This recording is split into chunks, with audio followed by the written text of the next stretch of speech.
Merong sinasabing upfront time deposit dito sa Seabank kung saan pwede mo na agad makuha yung interest mo kahit hindi pa natatapos yung term o yung 3 months. I-test natin at paano nga ba mag-time deposit dito. By the way, kung first time mo sa channel natin, gusto mo pa ng mga online tutorial videos katulad nito, please click the subscribe button. Pag-login nyo sa Seabank app, may makikita agad kayo ditong upfront time deposit. I-tap nyo lang yan. Pwede makakuha ng 3.75% per year at malalok lang yung pera nyo in 3 months. So kung tingin nyo, hindi nyo naman siya gagamitin muna, pwede nyo i-consider itong time deposit. Ang maganda pa dyan ay may tinatawag na upfront interest. Ibig sabihin, hindi mo kailangan hintayin yung 3 months nga. After ng time deposit na ginagawa mo, kuha mo na agad yung interest. At dito sa bandang baba, for time deposits placement with auto rollover, ibig sabihin, after 3 months, inon mo yung rollover o may reinvest ulit siya sa time deposit, makukuha mo ulit yung upfront na interest kapag nag-renew. Ngayon, may mga ibang question na paano nga ba ma-compute yung interest. Ito yung usual kung saan i-check or i-assess kung gaano katagal yung tenure, for this case, 90 days or 3 months nga. At i-multiply siya sa amount maging sa in-offer na interest which is 3.75%.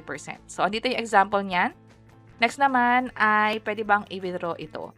Within 48 hours, pwedeng i-withdraw. Ang mangyayari is kukunin lang ulit ng Seabank yung dineposit sa'yo na upfront interest rate. Pero kapag after 48 hours, ang mangyayari is may magkakaroon na ng charges which is kasama na yun sa documentary, stamp tax at pagkuha rin ng upfront na interest na nakuha nyo na ahead.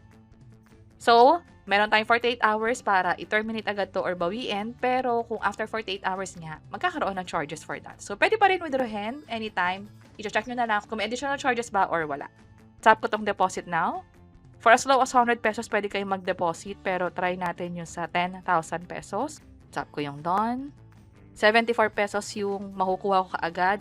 Kapag naman 1,000, nasa 7 pesos and 48 cents. So, pag nilakyan natin to, let's say, gawin natin tong 50,000.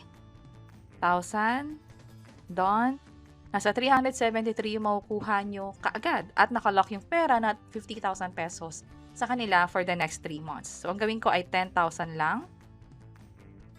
Tap ko yung done. Check natin tong terms and conditions. Scroll down lang.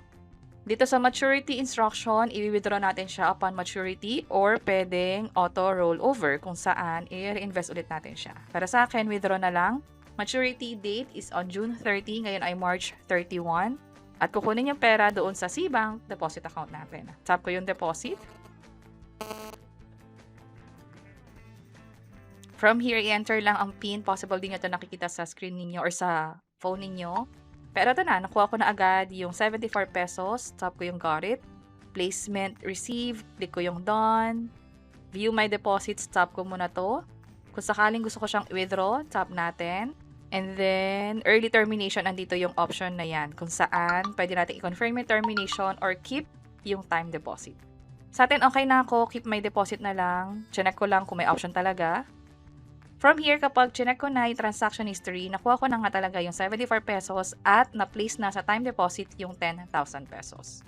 So far, wala pang 5 minutes na kapag invest na tayo sa time deposit. Napakabilisan lang ngayon gamit ang phone ninyo. At kakaiba tong feature ng Seabank kung saan makukuha nyo na agad yung interest o yung kikitain ninyo sa time deposit. And that's it. Sana nakatulong tong video na to. Kung pakiclick ang like button at para sa iba't ibang mga tutorial videos, pwede nyo i-check ito nasa baba. Sana makatulong. See you sa next videos. Bye-bye!